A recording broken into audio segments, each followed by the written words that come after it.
Welcome everyone to today's observance of Bodhi Day, one of which is the most important of all celebrations of Buddhists throughout the world.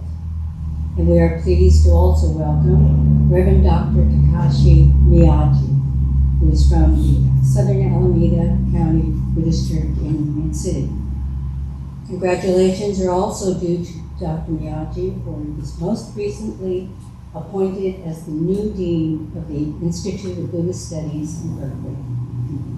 And he will officiate today's service and deliver the Dharma message. We will now start with meditation, and Sensei will ring the bell and end with a meditation with the bell as well. Please join in Gashi.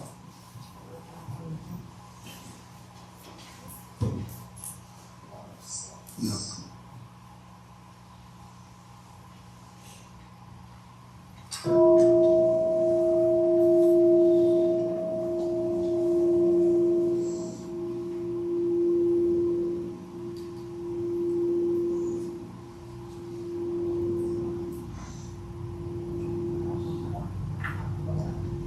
I go to the Buddha for guidance.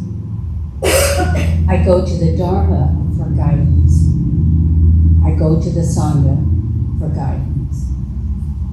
Namo Amida. Namo Amida. Namo Amida.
For our opening gatha, please all rise for the Bodhi tree in the Purple Book, page 140. 140. It's the white book. I mean, white book. Excuse me, white book.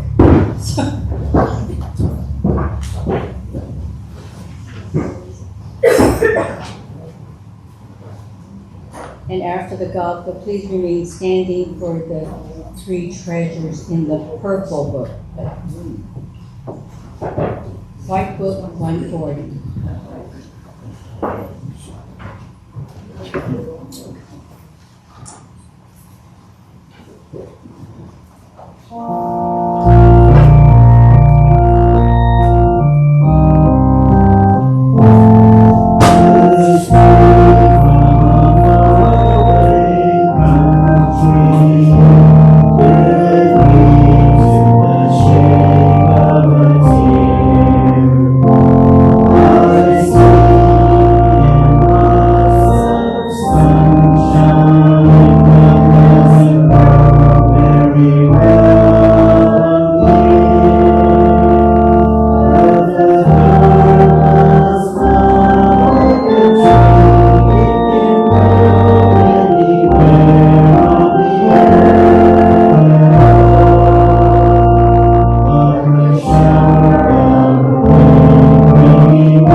Page 10.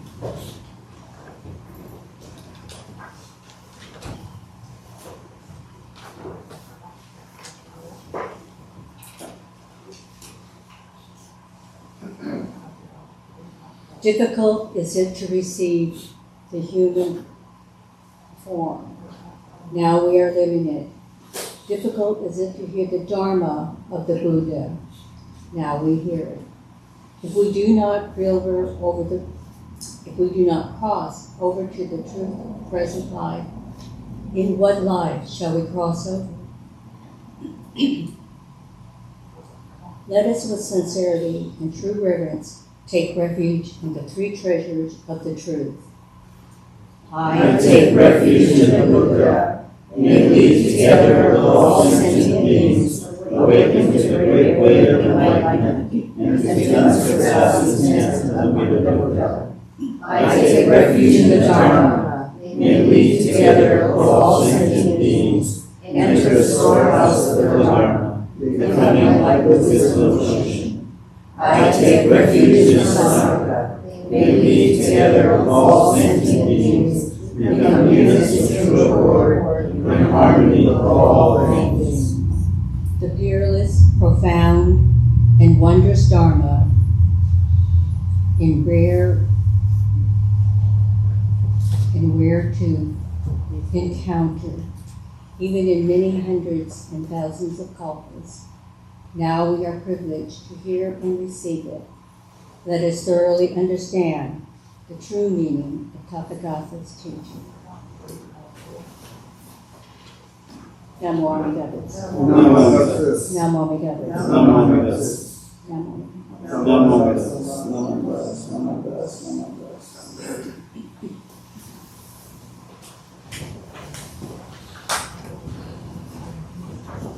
Sensei will deliver the sutra chanting for today, which is in the Purple Book, page 67, Juni 9.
損不せず悪行薬無尿になる福主に死心行依存公が将来見出損依存無量法勉強無少種悪知識往生不大死往来法が将来見出損がせずに損苦毒事修善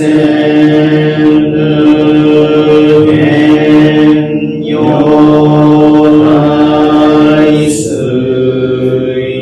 小若善言少女者永世主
Namo Amida Butsu. Namo Amida Butsu. Namo Amida Butsu.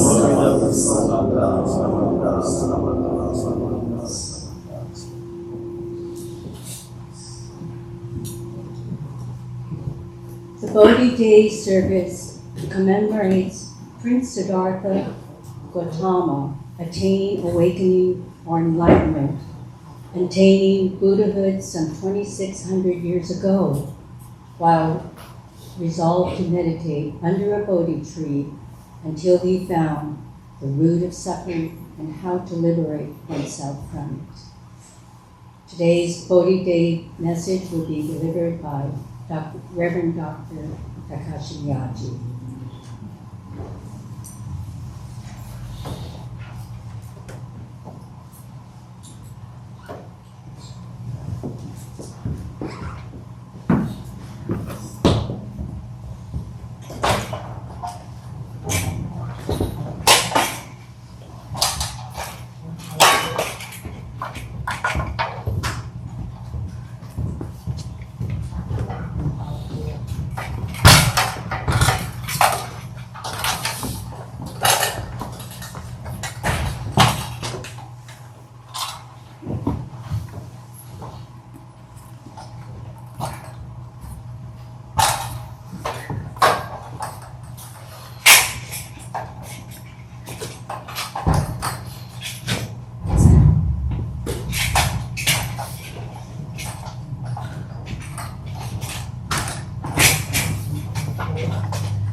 Alright.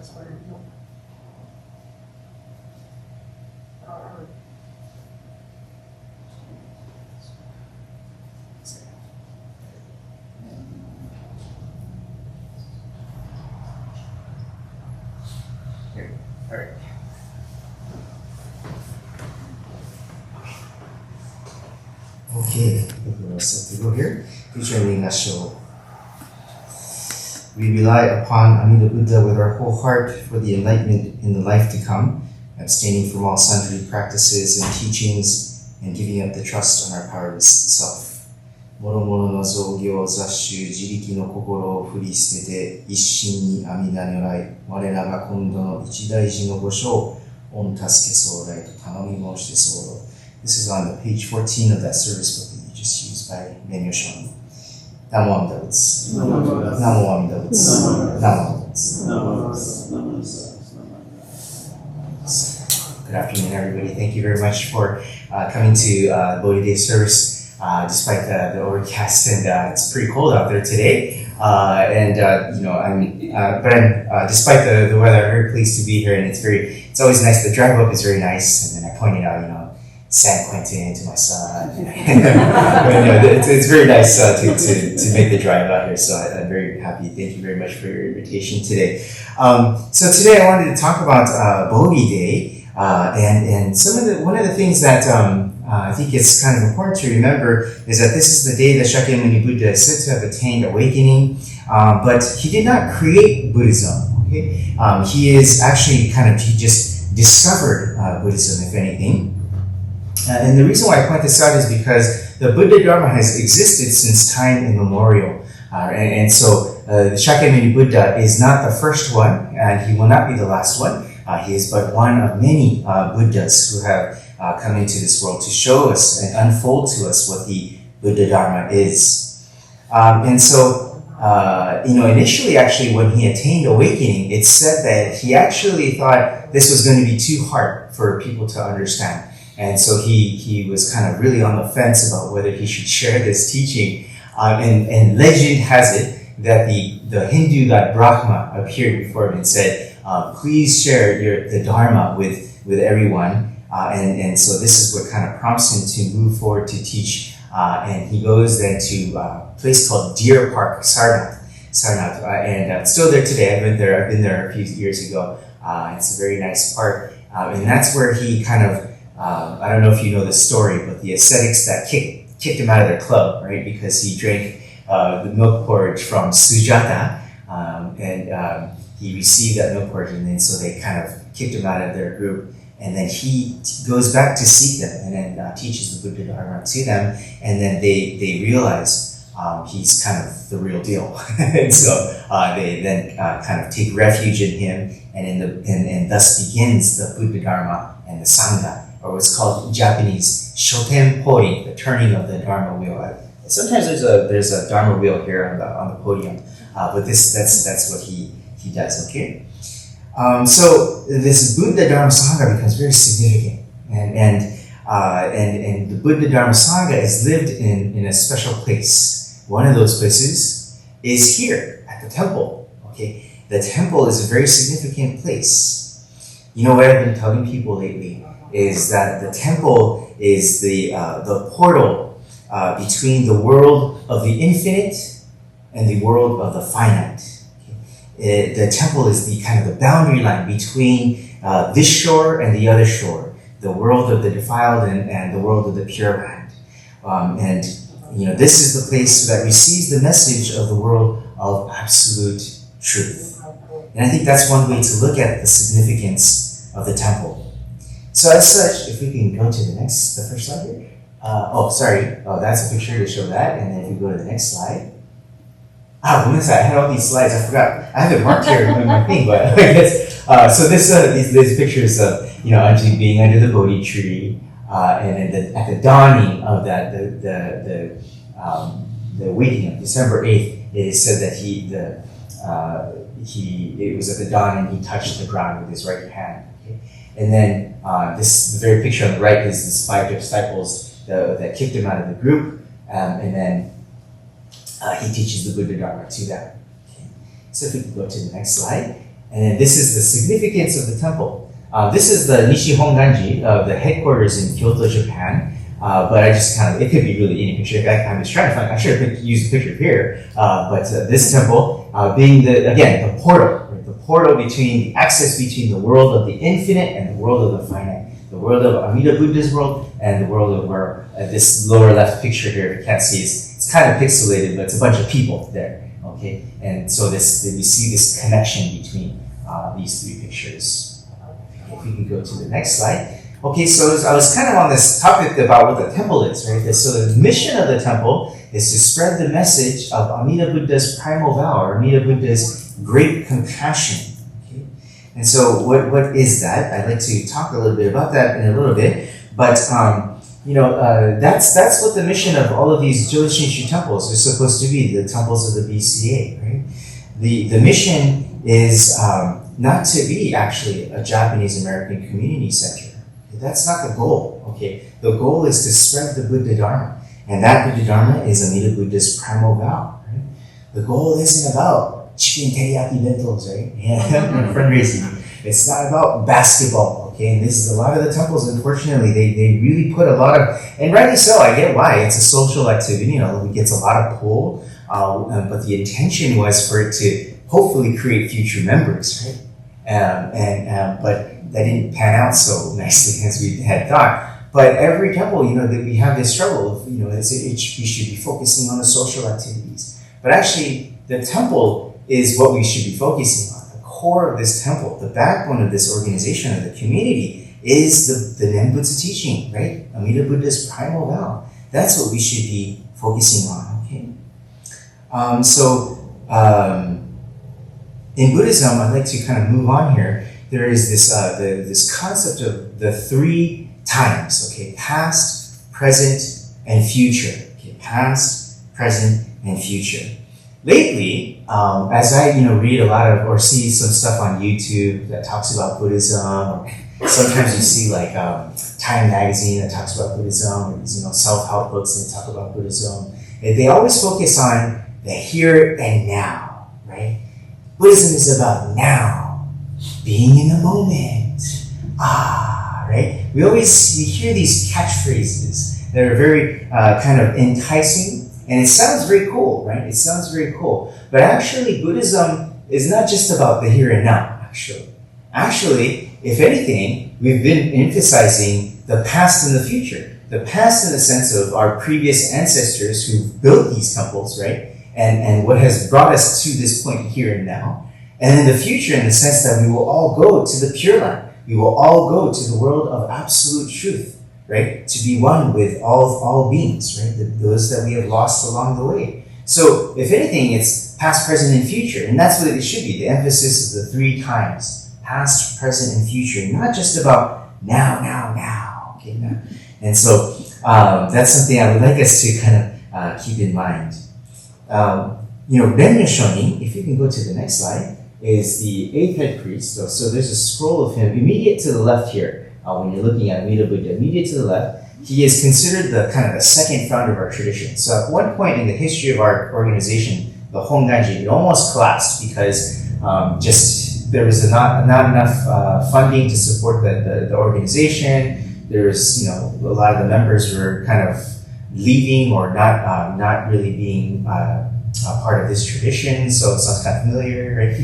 And so this happened during 15th century Japan, okay? And then along comes Renmyo Shonin, who becomes the eighth head priest of the Honganji, who revitalizes this tradition, makes it to be what we know of it today, and becomes the largest Buddhist organization in Japan, okay? So much so that it at one point had even political and kind of military might, okay, within the country. That's a whole other conversation later on. But Renmyo Shonin is famous to have said the following: Ichi Daiji no Gosho, which I read at the very beginning here, in the reading here today, which translates to the most important matter is the afterlife. Okay, so this is what he says: the most important matter is the afterlife. So I'd like to put this into context. Okay, I don't know if you've ever been on a high wire. I used to be in Scouts, and so we used to go like zip lining and try all these kind of like adventurous things. And one of the things that we did was this we would go up on the high trees, right? And there would be this line, and we would, of course, we'd be, secured in with a harness and everything. It wasn't that dangerous, right? But we would walk this line, right, across from one tree to the next. Okay, but if you could imagine, in a more extreme case, those people who walk the line on this, I forget what they're called, but who walk on this line or rope, right? And so, I would think, my hands would get all sweaty, and I would get very nervous. And then the instructor or someone more experienced than you who's done this before, what would they tell you as a suggestion to not Don't look down, right? They would say, look ahead to the other side and try to get there, right? Okay, and so they would say, don't look down. If you could go to the next slide, but so this is kind of an idea of what I'm talking about here. And if you could go to the next slide, there's a bunch of what ifs, right? What if I slip and fall? Man, that's so high. What if I, make one false move? What happens if I die now? What will happen to my family, right? And what will they do without me, right? I hate heights, and all of these kind of thoughts race through our mind, right? And this is called hakarai in Japanese. It means to have this calculative mind. What if I do this? What if I do that, right? It's the logical mind that tries to think of the best case scenario and the highest probability in order to survive or, to get out of a kind of a dire situation. Okay, so that's called hakarai. So the instructor says, look forward, right? Look ahead of you. Right? Instead, I'm sorry, I lost my place here.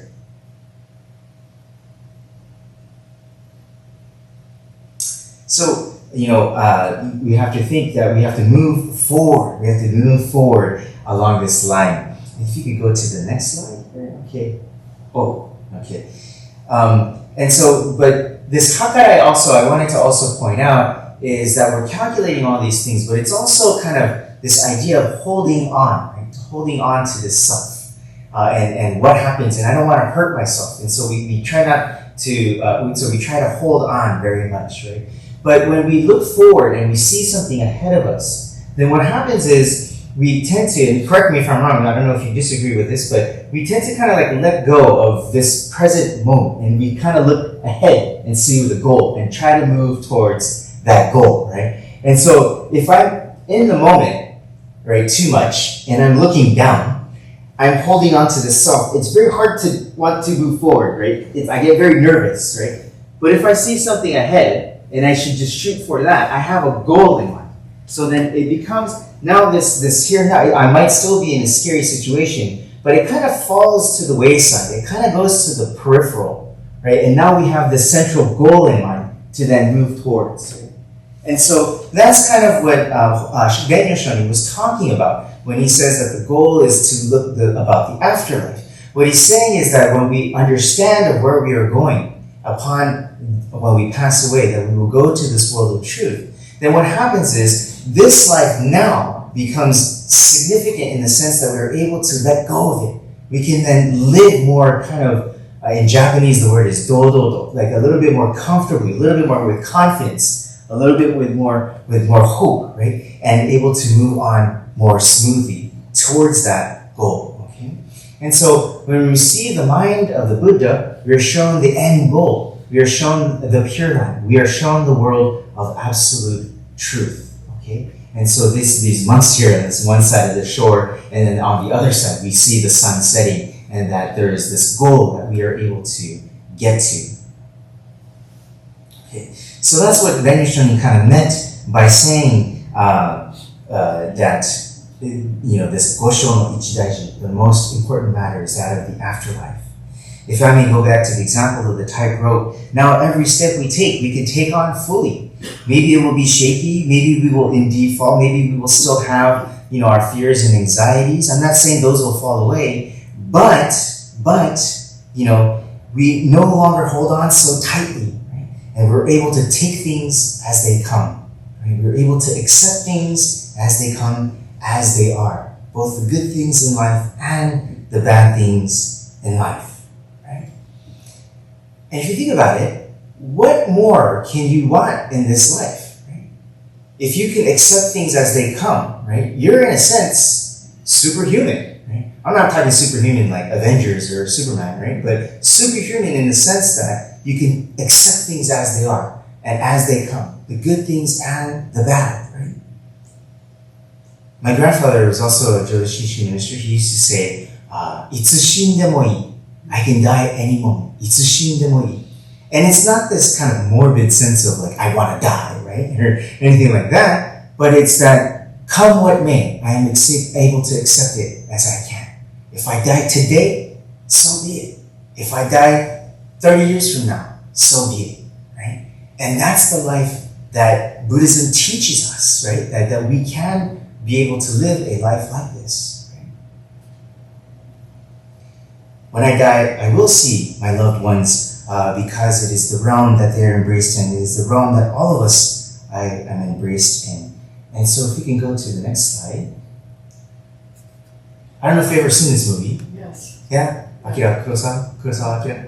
Ikiru. Okay. If you're going to get a chance to see this movie, it's a very good movie. It's made in the 50s, I believe. So it's a very old movie, dated movie, but it won all these awards and things. And then this is kind of what made Akira Kurosawa like the hailed director that he is. But this movie is very amazing, right? It's about this person who's stricken with stomach cancer, only has 6 months to live, and this whole time he's been living this kind of paper-pushing job, working for the government, doesn't really do anything, right? Until he's given this diagnosis, and then all of a sudden he starts really thinking about his life and his mortality. He's afraid of dying, and so he seeks answers. So he talks to this one guy. He says, "Oh man, you gotta just live it up, man. Yeah, let's go to the bars and they go to the strip clubs and all this stuff." They try to like do all these bad things, right? And they live it up. But he realizes that didn't bring him joy, right? So then he tries to he looks to all these different things for answers in life, right?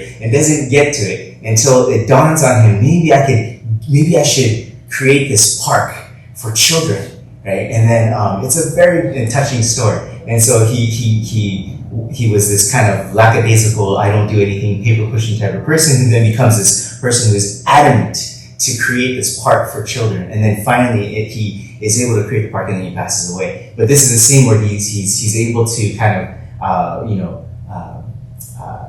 of reap the benefits that he's sown. That he's swinging the swing in the middle of winter while it's snowing, and it touches upon this idea of itsushindemoi, that he comes to the realization that he has accepted his life, right, and has accepted his death. Actually, it's the other way around. It's because he's accepted his death that he's able to live his life, right? And that's what Joshishi Buddhism is trying to teach us, right? And if you could go on to the next slide here. I know it's a bit long here, but just to give you some context, Shinai Shonin is famous to have left behind many messages, letters to his followers. And this is one where he says, "I'm truly sad to hear about Kakunembo. I'd expected that I'd go to the Pure Land first, but I had been left behind. It's unutterably saddening. Kakushinbo, who left us last year, has certainly gone to the Pure Land and is awaiting us there. Needless to say, I'll surely meet them there. It's beyond words. Kakunembo's words do not differ at all from what I have said, so we will certainly go to the same place, the Pure Land. If I am still alive in 10 months of the next year, it will undoubtedly be possible to meet again in this world. Since your mind of entrusting also does not differ at all from my own, even if I go first, I will await you in the Pure Land." Okay? And so he's saying, I will await you in the world of truth, the world of absolute truth, where we will all kind of go to. So I've mentioned, this idea of, the 3 times. If we can go to the next slide here. And that the temple becomes this portal between the world of absolute truth and the world of absolute truth in our world. Right? And if we could go to the next slide here. So I'd like to kind of conclude in this last part by saying that we should remember the past, the present, and the future that Buddhism teaches us. Let's not forget about those who came before us, and this is the significance of the past. Let's remember Daniel Shonin's words of Gosho no Ichidaiji, which translates to the most important matter is the afterlife, which talks about the significance of where we will all go. and this is regarding a future. And by knowing where we will go, we live our lives here and now to its fullest. And this is the present. When we have these three perspectives in mind, we can live this life in deep gratitude and in joy. And this is what Shakyamuni Buddha teaches us about this timeless truth that applies to all sentient beings that we are all embraced within. And this is the understanding that he wanted to show to us, that he brings forth to us. Okay? And this is all encapsulated in the Nembutsu teaching that has been brought down from the seven Pure Land Masters to Shinran Shonin, to Enryo Shonin, to us today. Right? And that's what we are receiving here today. And so, is there one more slide? I think that's it. Okay, yeah. So with that, I'd like to close today. Thank you very much. I know there might be many questions, right? Like, what do you mean by the pure land? Is it a place? How is it different from like heaven? And these questions I'll leave for another time. But suffice it to say that it transcends this world of left and right, up and down. So it's better to think of it maybe as this principle, this reality of wisdom and compassion that we return to. Okay? It's the world of, in simple layman's terms, it's the world of absolute oneness that we all go to. And so I'll leave that kind of philosophical discussion for another time. But for now, this is the important point that I wanted to touch upon about this timeless reality of truth. Okay. Thank you. Please join me in that show. Namo Amida Butsu. Namo Amida Butsu. Namo Amida Butsu. Namo Amida Butsu. Thank you very much.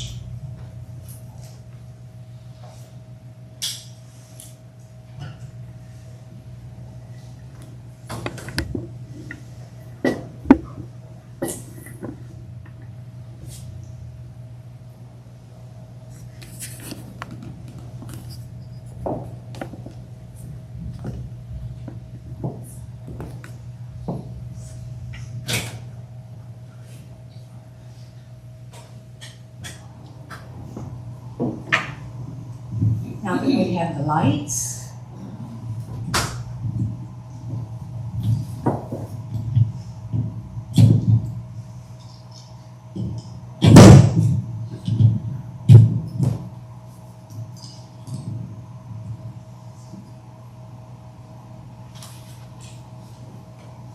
thank you, Sensei. And no pun intended, but it was a very enlightening message. So please stand for closing gatha, Nori no Miyama.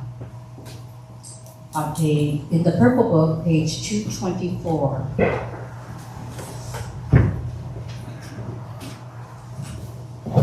224, Purple Book.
Thank you. Be seated.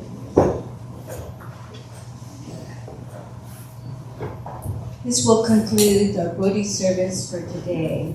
And I'd like to thank all of those who are here, in addition to George for bringing the kancho and setting the Onai-jin up, the organist, Dr. Kant, the flowers and the offering for the Onai-jin, the team, Toban team of Sachi Shimizu.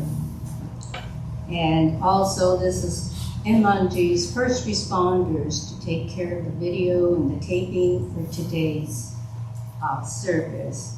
And that would be Diane Ono, Nancy Davlin, Derek Miyazaki, Christine DeVoe Matsumoto, and Carl for setting up and helping Sensei with this talk today. So please everyone, please join us next door for light refreshments for Bodhi Day. And Sensei, thank you for taking the time to join us. Thank you.